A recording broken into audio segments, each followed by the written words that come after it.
abo bafirimaso nabo bagahunika abantu urazi ko mu mashengero Mana yambwiye ngo baragiye barahunika n'abavugishwa bukuri bahora bavugishwa ntibabe bakibona. Urazi umuntu azi ko ubutunzi afise atabuhawe n'Imana. Mu bisanzwe imishahara yo mu Burundi twese turayizi ingene ingana. Atari umuntu akorera ishirahamwe ONG naho wowe ukorera Union Européenne naho wowe ukorera wowe ukorera East African Community ntushobora kubaka inzu zitatu za etage mu mwaka umwe utivye cyangwa urya ibiturire cyangwa usaba ibiturire ukora ibintu bigize. Mugabo ugasanga abantu barubatse amakartier yose ni gwabo n'amazu ku mahera basaba pfakazi ku biturire bariye bagacisha imanza aho zitari bagaca bikubita ku mitima ngo turatunze ngo turatunganiwe. Imana yambwiye ngo bwira abantu ngo sinda kadenesi bakinisha ngo jewe ntibantwarira kwijanja ngo hari n'abantu bazi ko banguze uko bahunitse abavugishwa n'Imana bukuri bakamenya ngo barahunitse n'abandi n'Imana barayihunitse. Imana ntikivuga ntigikura ku munwa ntigikura ku rurimi ngo Imana iriyiziye kandi irinze yiyiziye ntizobisiguko. Mwene data ndakubwire ngo ihane izere Yesu bicise uyu munsi. Haleluya. Izere Yesu bicise uyu munsi. Yeremiya 32:20 ngo ni wonone urusengero rw'Imana Imana izokonona izokurandura. Ni wumva yuko ugomba kurandurwa n'uhoraho ushobora kwibaza ngo uwo mubiri n'ugwawe ndaguhebuje uwo mubiri rero si gwawe.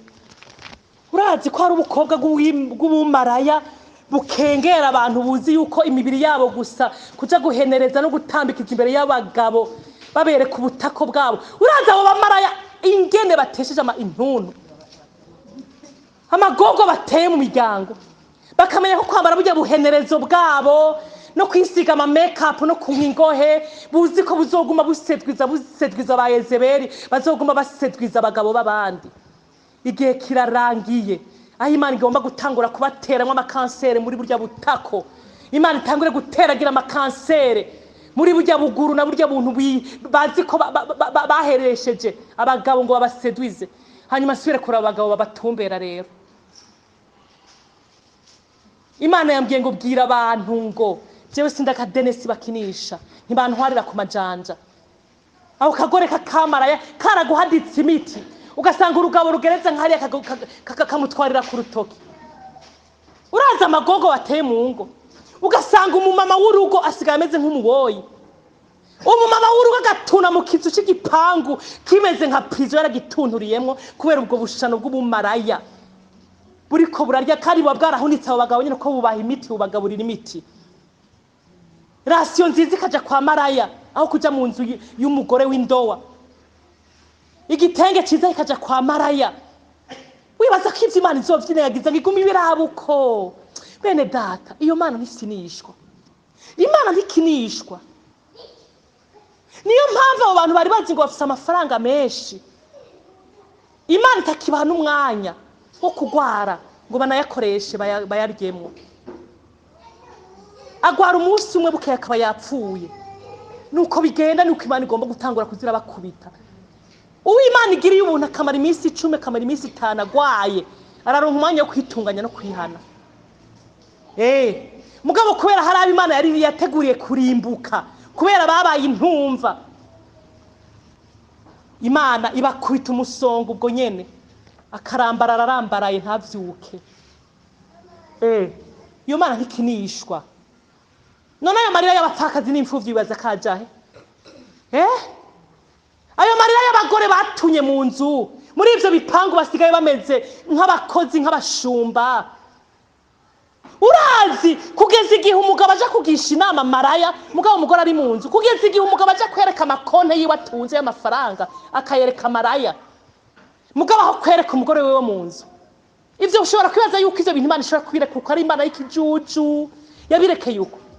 Iyo Imana ibona yuko umugabo akwiye abagore 5, 10, 20 yari kurema Eva wenyene mugabo kwera marari y'abantu gusa ukwifuza ko abantu gusa urabona umuntu areka kwirinda ugasanga ari umukobwa afise umufiance bahera ku wa mbere kugeza ku wa gatandatu basambana ataramushikana mu nzu baragize bataragira mariage hanyuma amaze kumushikana agaca parika ngaho akashobora no kumara n'amezi 10 n'amezi 5 n'amezi 2 atamuraba none uca wiyumvira ngo none wirukiye iki ko wiyanduje mukira abafiance uzi kazomutunga none umuntu kwere kutamwirirwa ko ku munsi kugira ndabereke ingere satana ahuma amaso abantu agacuri kubwenga abantu kugira iki kugira gusa aze abarandura abacane muri gihenomo pastor akubaze mwabanye mutarabonana ego ndavyemeye nawashira ko inyundo pastor ngo pa kumbe mubanye ari umugabo n'umugore deja vyaraheze kera abo bakobwa bacu turiko turababwira iyubare ivyo bigabo bibahenda ngo birabasohokana bibaha amatelefone bibahiki n'urupfu bariko babimbira gihenomo mani dufashe bona ari impaka ngo muri conga burira abana n'abapakazi bangahe muri Bibiliya bihanganye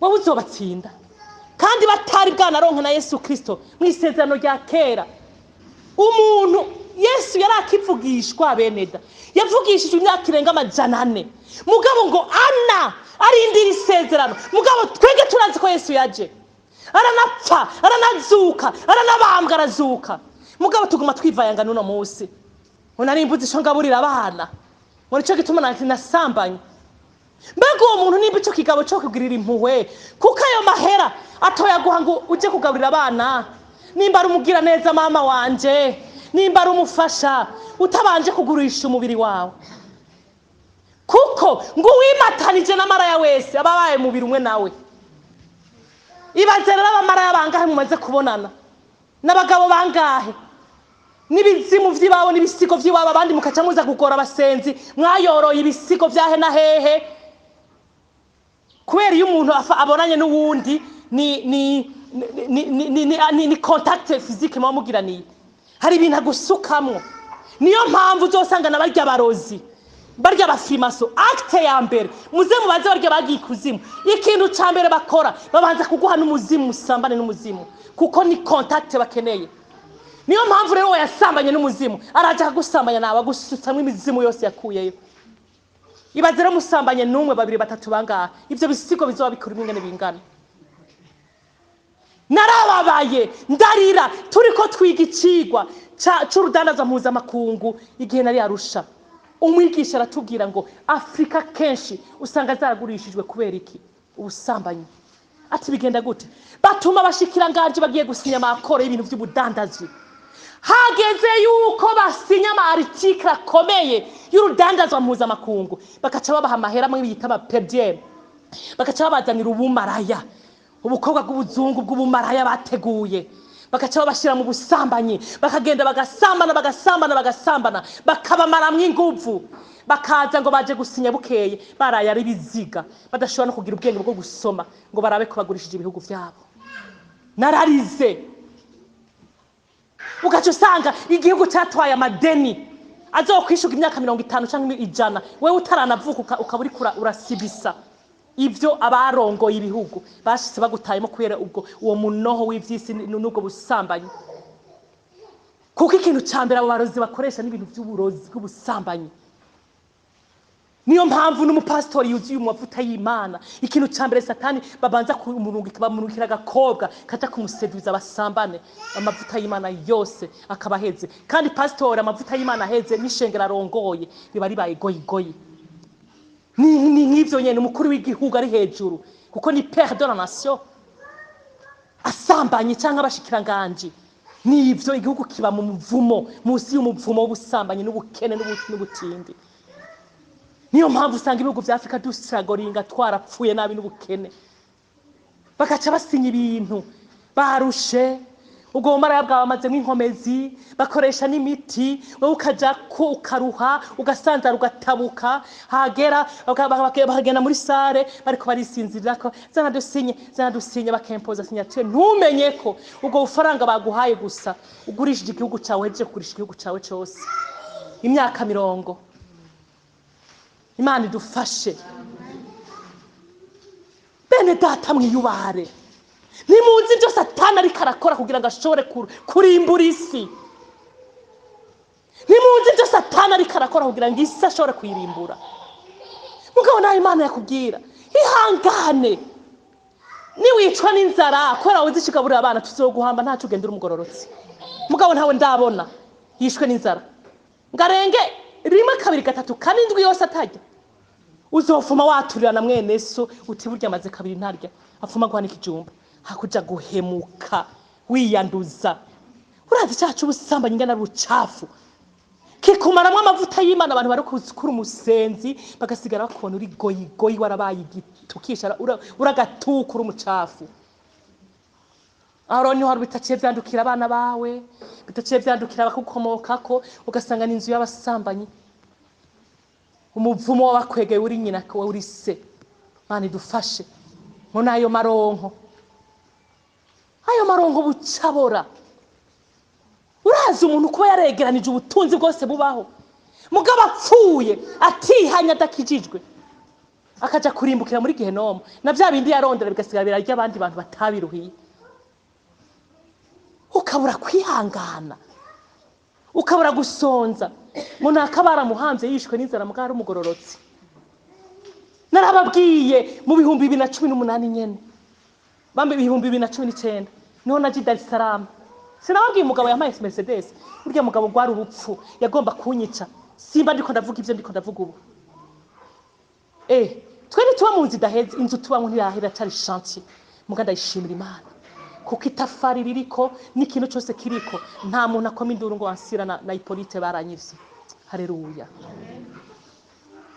Tuzoyubaka naho izoba imyaka 50 naho izoba imyaka 30. Twitonde mugabo mu bugororotsi. Twari tubuzi ngene tokwiba n'abantu. Iyi modoka ya Mercedes mwe muraza amaheri kugwa yo mu Bwongereza itara 0 km. Arambwira uwo mugabo ngo ndazi ko abagabo b'i Burundi nta mugabo w'i Burundi rumwe atunze nk'abagabo b'i Dar es Salaam. Atabakomeresa ibintu Dar es Salaam, je ndangurira mu Bwongereza, ndangurira muri Amerika, ndangurira mu Bushinwa, i Dubai. Ngiyi Mercedes nakuyeyo. Mfise abagore 2, mugabo shaka wa 3, kandi wowe nabonye kuri umugore azubwenge, uzi icongereza, uvuga icongereza neza, urazi ubwenge, urakerebutse, wontabira ibintu byanje by'ubutunzi. Gushika nahambwira ngo mbwira naho wowe ufise umugabo ndungiki inkwano. Erega twari kubana amezi 6 cyangwa 3 nkaca ngaruka nkibaza mukibaza ngo nari muri business. Nzanye ubutunzi butagira uko buvuga, muko butunzi buvuye kuzimu. Hari naho no gupfa mba narapfuye. Mani dufashe. Uzonkanga gute ngo waretse gusambana kwera iki? Sinaretse gusambana nkareka Mercedes. Nkashwe wewe usambanira agatenge, usambanira agatelefone, agasabune, uburofa. Kubera ubwami bw'ijuru. Naretse Mercedes kuko ubwami bw'ijuru buzinze bene data. Narababwiye ngo icabona canje ni Nicole. N'umugabo yitwa David Kigongwe, umwarimu wo mu bishengero rya Methodist Libre Karama. Kuko abonye ingene nkomoye uwo mugabo, ico kigabo cagereza hariya. Candakibwira nti ongera kuko yanyeretse nk'ikiko ca Johnson cyose cyamazu yubatse, amazamwe yo muri susore y'ubukuzimu, ayandi yo hejuru, urupangu runini, ngurundi urupangu rwa mbere rw'i Dar es Salaam, mu Gatumba aho navukiye, naho anyereka yasiga telefone kimeze nk'ikamera kinini gutya. Ngibi byose ucubijera ni Mercedes 0 km, ngiyi iracari mwisashe ndiratabugwa, arayinyereka muri telefone. Canda muraba mu maso, ndamufixa, ndamuraba, ntiongera congratulations, ni kweri ndagukeje, nturi umutunzi urahambaye. Ni mugabo mbarira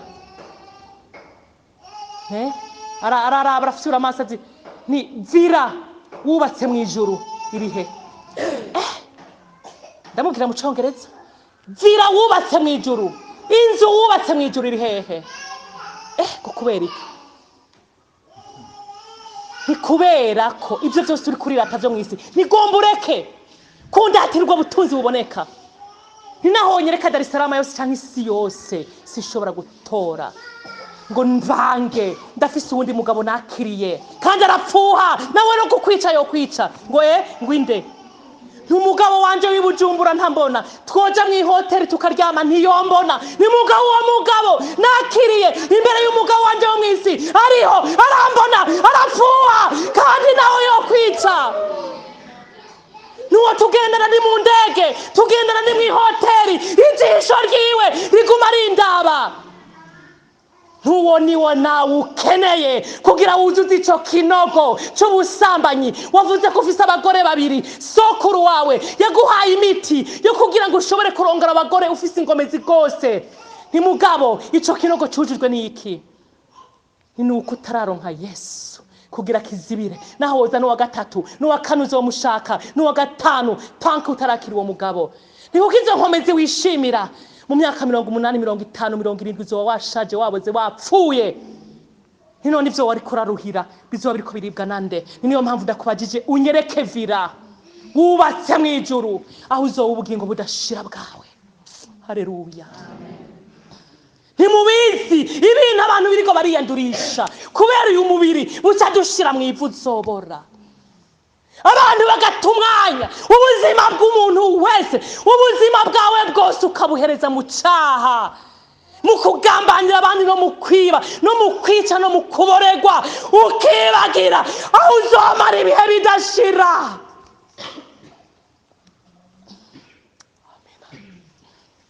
Aho uzomara ibihe bidashira bene data. Iyo Mercedes mba narayitoye mugabo hari igihe no kunyikiba yaranyishe. Yesu yavuze ngo ikingaha muri Matayo ngo vyokumarira iki kunguka ivyo mw'isi vyose ngo mugabo ukabura ubugingo. Haleluya. Muri Matayo ya majambo yo muri Yeremiya 32 sinayibagiye.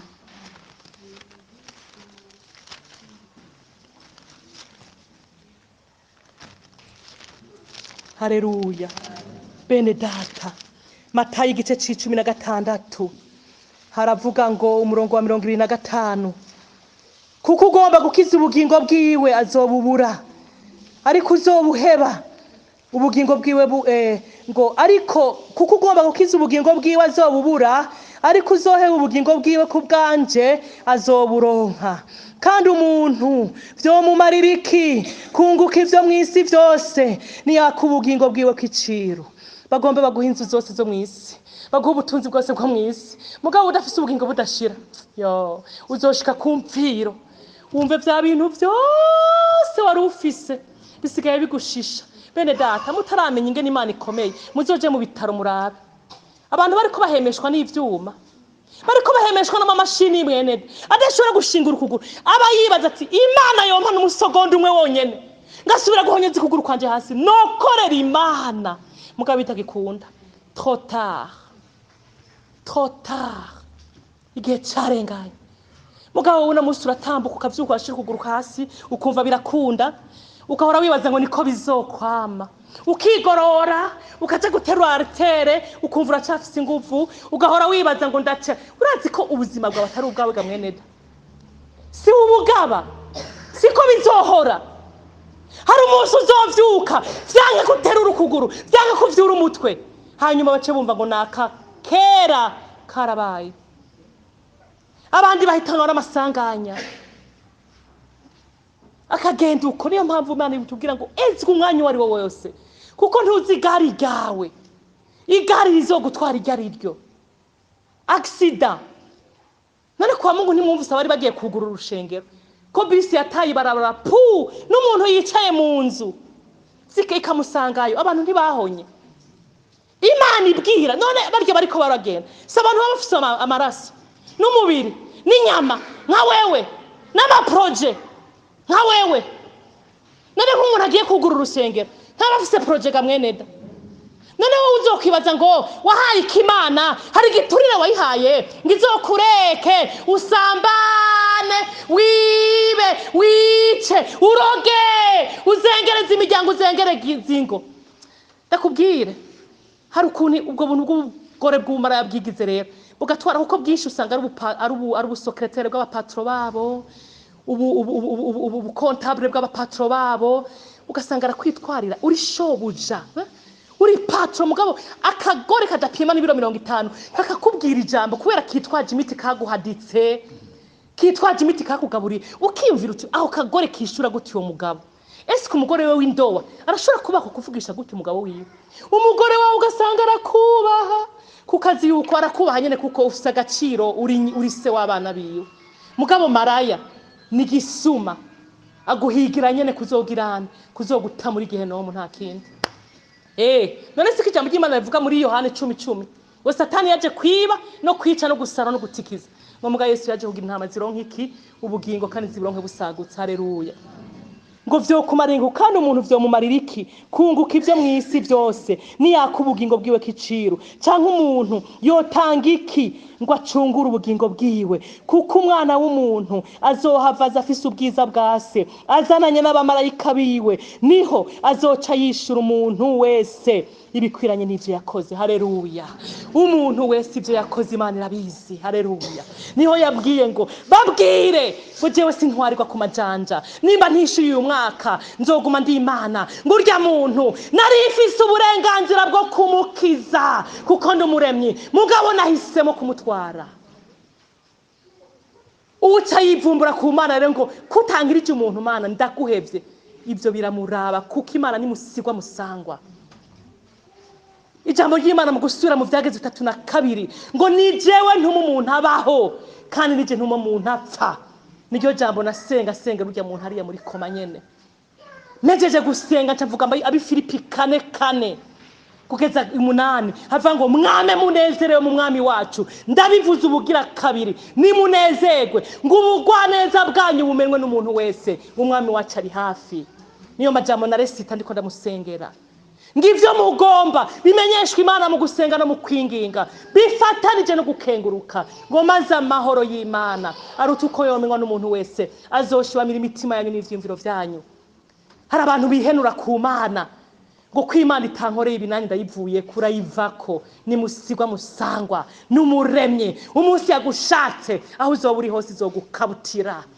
Ntuzokwinyegeza naho ukwinyegeza naho uzokurira indege ukaja muri Amerika naho uzokurira indege ukaja muri Canada izogusangayo ubwo bugufa bwawe kubukonganya ni segonda imwe gusa imbere y'Imana. Ni wanka Imana ngo nuko itagukoreye ibi benshi suko ngo Imana ntiyankorera ibi ngo Mana uyu mwaka mugahigiye Imana. Hari abantu bafashe Imana nka Denesi. Imana yarambwiye ngo ntimuntwane nk'akadenesi ndi Imana ndumuremye nkora ico nshatse mu gihe nshakiye.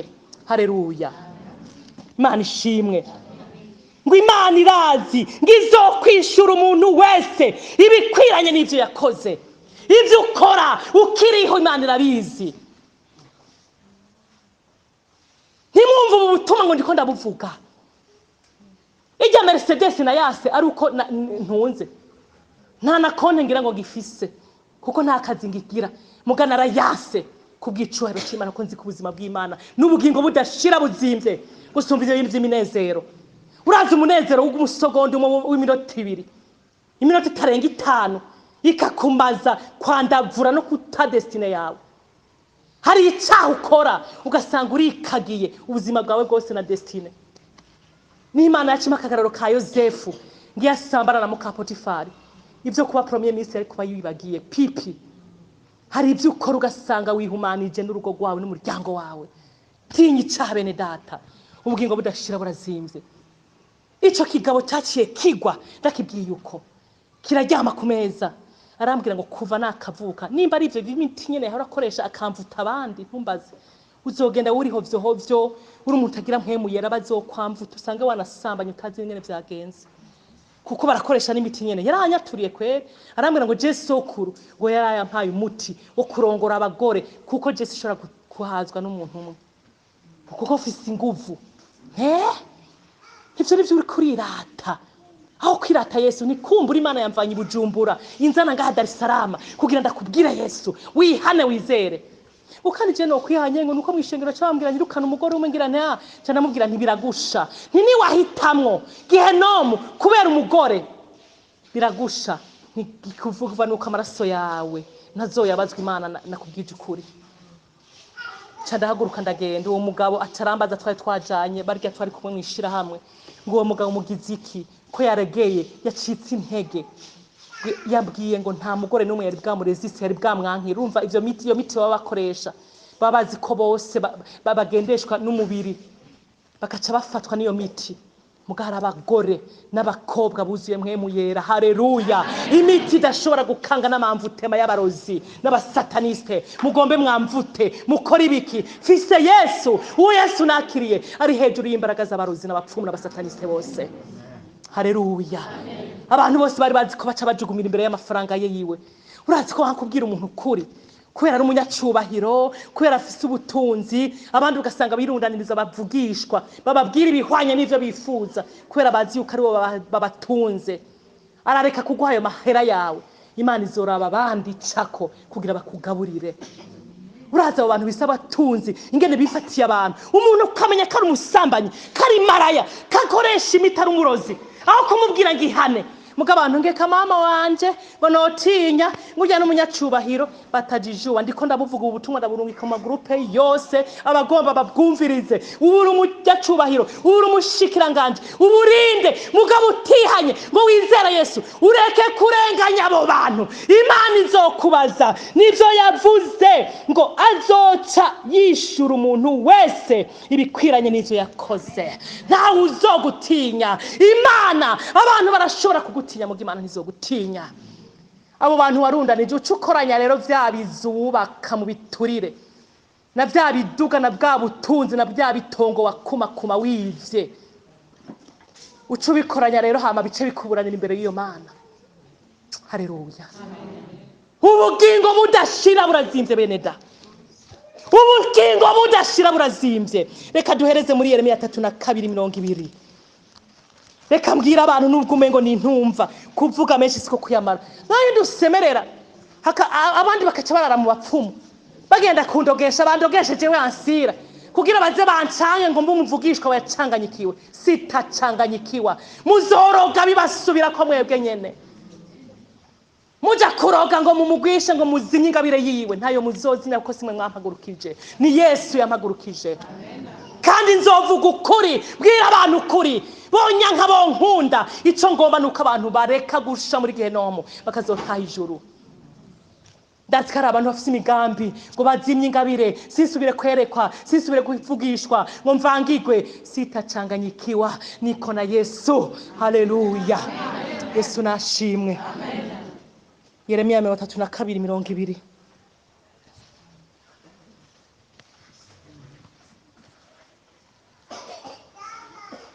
Haravuga ngo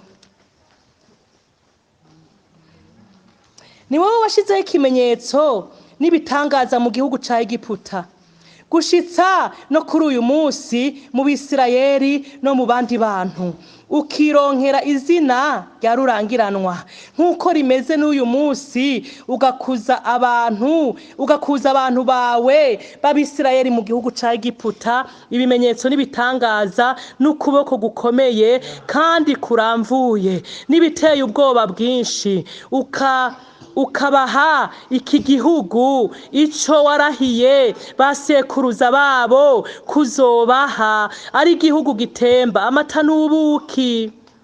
Baracinjira barakiganza, yamara banka kukumvira no kugendera mu vyagezwe vyawe. Ntibakora na kimwe mu vyo wabageze vyose gukora. Ico nico catumye ubateza ivyo vyago vyose. 24. Ibirundo barundiye kuririrako ngo baneshe igisagara birashitse. Igisagara gitanzwe mu maboko y'abakarudaya, bagiteye ku bw'inkota n'inzara nikiza. Ivyo wavuze birashitse, nawe uri kuravyibonera. Yamara mwami uhoraho, wambariye ngo ninugurura ingoro, wambariye ngo nigurire itongo amahera, ngo nimpagarare nimpamagara ivyabona, kandi iki gisagara gitanzwe mu maboko y'abakarudaya.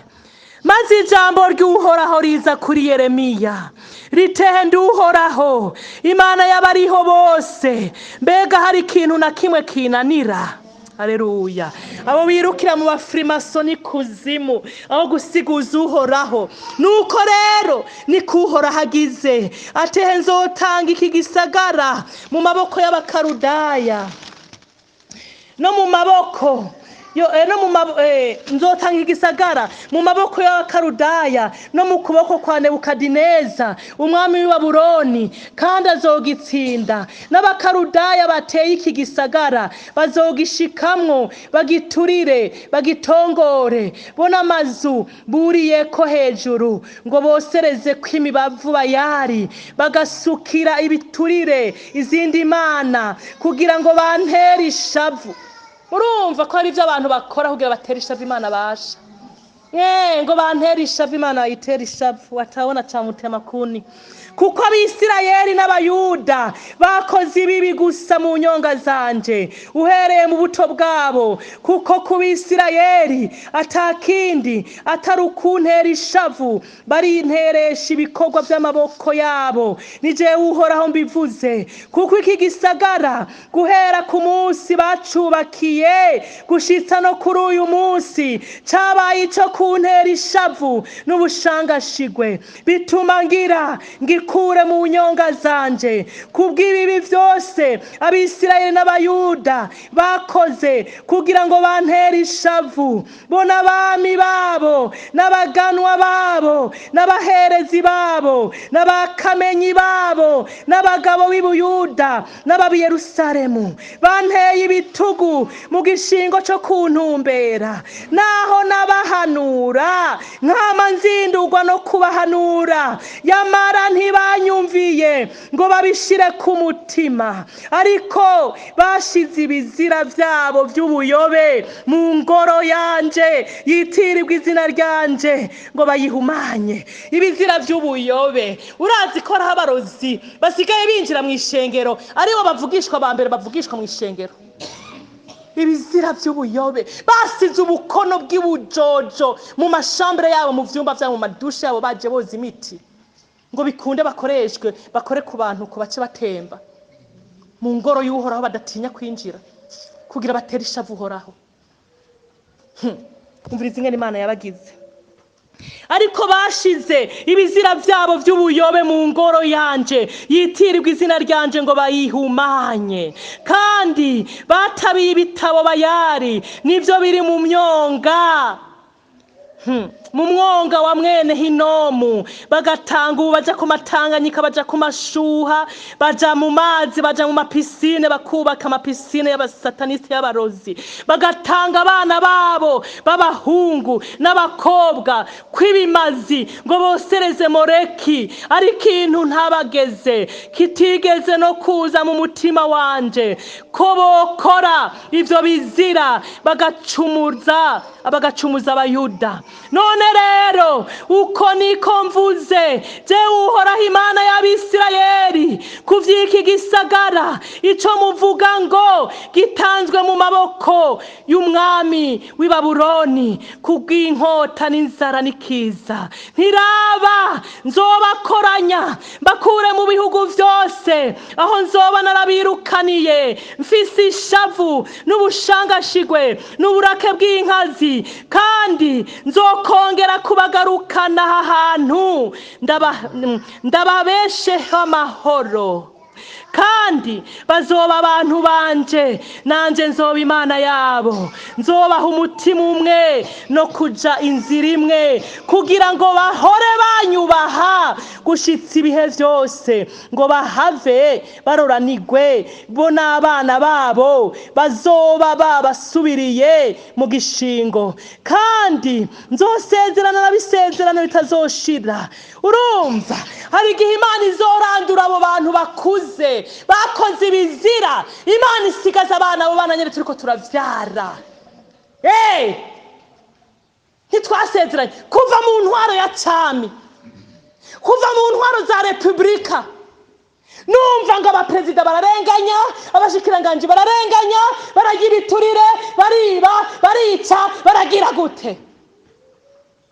Abandi bakava mu mihana baja mu gufata ingoho kugira bagwanye abacakubiri, bagwanye akarenganyo, bagwanye kurenganwa.